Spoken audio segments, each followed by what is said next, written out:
Oklahoma City's homeless population apparently is on the decline. The annual point-in-time count was released today, with 11% fewer people identifying themselves as homeless than last year. But News 9's Jesse Mitchell has why there is actually an increase in people living on the streets now. Jesse? That's right. Agencies like the Homeless Alliance are successfully finding more housing for more veterans and families and unaccompanied youth, but people who would normally turn to those overnight shelters for help are finding resources lacking. Last night, I stayed in the alley. 1/3 of participants in this year's point-in-time count say they have no roof over their heads at night, the highest percentage since 2008.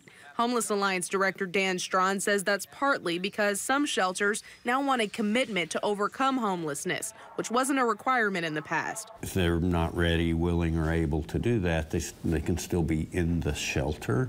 We don't really have that in Oklahoma City right now, and we need it. The largest local shelter, City Rescue Mission, just rebranded to help only those who wish to move past the roadblocks that have kept them homeless. But some aren't ready to take that next step.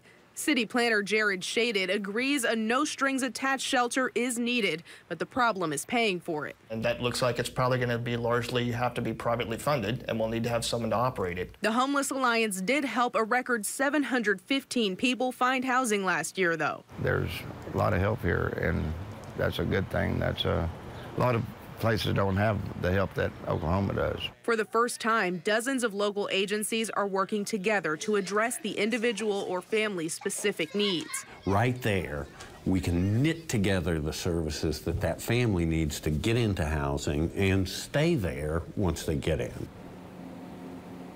And using this data, the city hopes to gain funding to build more low-income houses, as well as that emergency shelter to reach more people in need. Live on the scene on the story in Northwest Oklahoma City, Jesse Mitchell, News 9.